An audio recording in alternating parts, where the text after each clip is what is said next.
The scene is set in September 1940, with London enduring the relentless onslaught of the Blitz. The capital was defined by the shrieking of air raid sirens and the heavy concussion of German bombs. As the streets became rubble under fire, civilian families sought refuge in underground shelters, while high above, the Royal Air Force valiantly fought off continuous waves of the Luftwaffe. Meanwhile, in Berlin, Adolf Hitler's high command pored over strategic maps, diligently searching for critical vulnerabilities in the United Kingdom's defenses.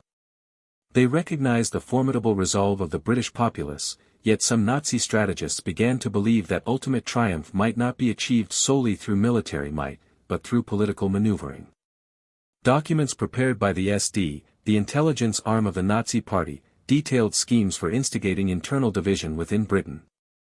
These files focused on a former British monarch, living restlessly in exile, who could potentially be convinced to return to the throne under the influence of German power.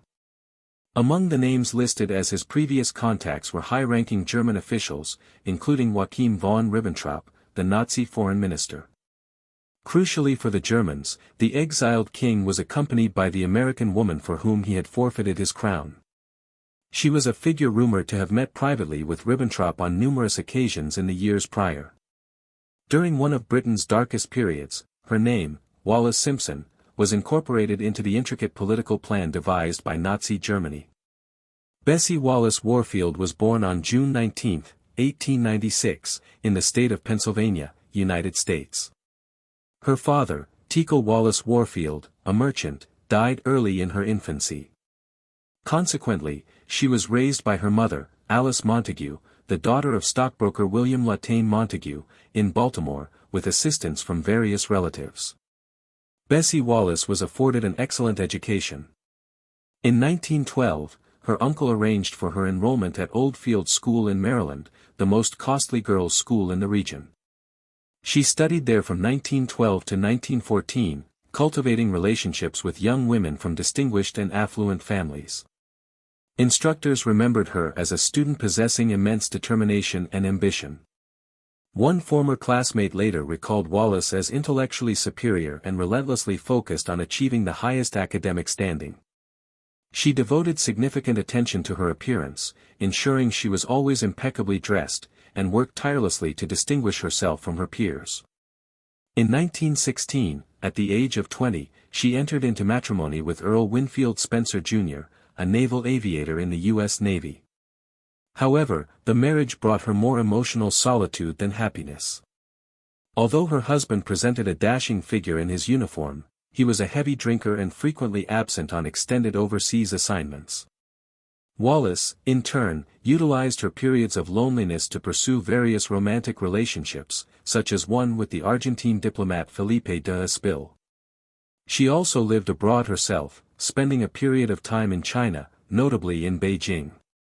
It was during this period that subsequent rumors linked her to an affair with Count Galeazzo Ciano, the Italian diplomat who later became the son-in-law of Italian dictator Benito Mussolini and the foreign minister of fascist Italy. Gossip circulated claiming she had become pregnant by him and suffered an unsuccessful abortion, resulting in her inability to conceive children. While no concrete evidence ever supported these sensational claims, the persistent rumors nonetheless permanently tarnished her public reputation. Owing to her extramarital relationships and her husband's acute alcoholism, the couple separated multiple times. After years of disillusionment, their marriage was formally concluded by divorce in December 1927.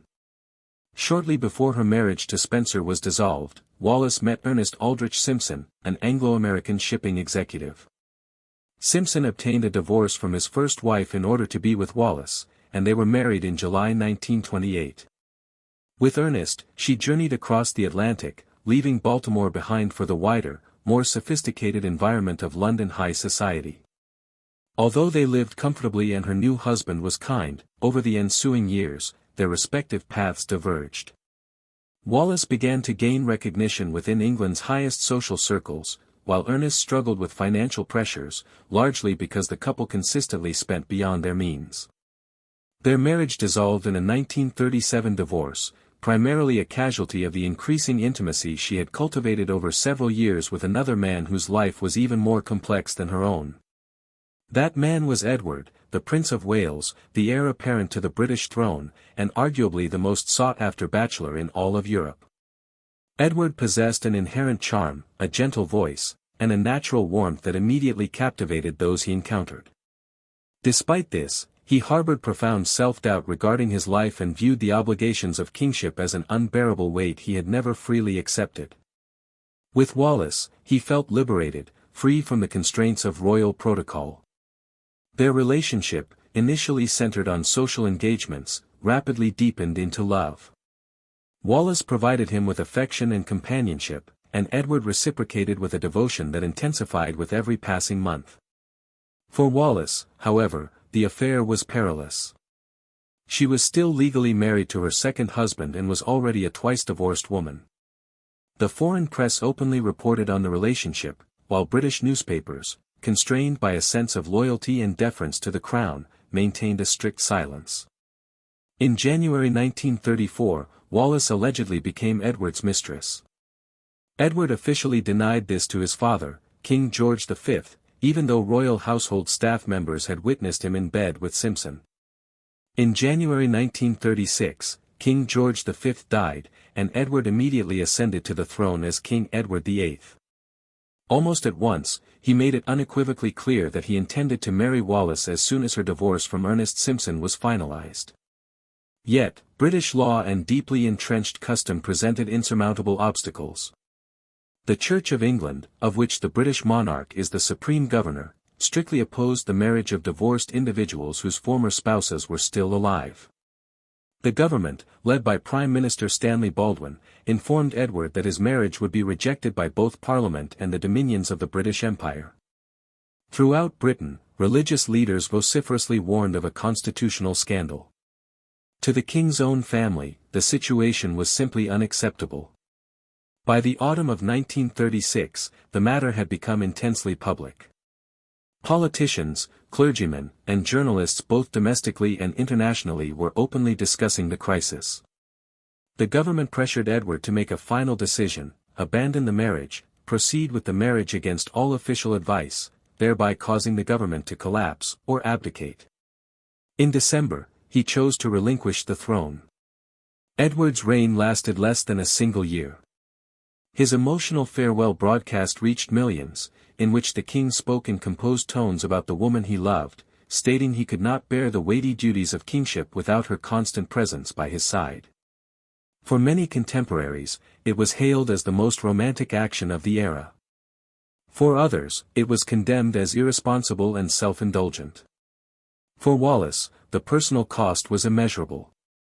She became the woman blamed for causing a constitutional crisis, widely scorned across the entire British Empire as the very reason a king had discarded his crown. Wallis married Edward, who was now formally titled the Duke of Windsor, in June 1937 in France. She received the title Duchess of Windsor but was deliberately denied the style of Royal Highness. This refusal was a painful slight, cementing her status as an eternal outsider to the royal family. The couple settled in France, surrounding themselves with exquisite furniture, photographs, and their high society friends. Nevertheless, Europe was becoming increasingly unsettled, and the threat of war grew imminent. In October 1937, Edward and Wallis traveled to Germany, having accepted an invitation from Nazi officials. They toured industrial factories and social welfare projects, expressed admiration for the new highways, and were frequently photographed.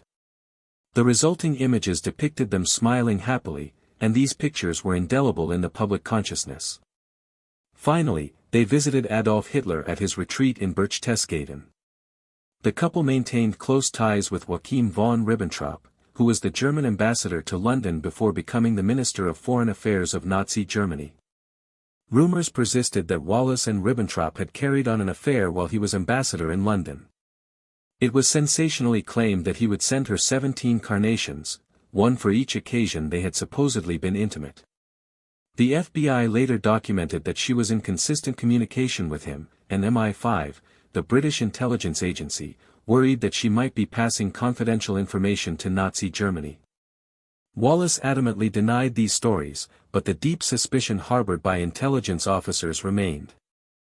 For Edward, the Nazi regime held a certain appeal. He expressed admiration for its societal order, its strong stance against communism, and naively held the belief that Hitler genuinely wished to maintain peace in Europe.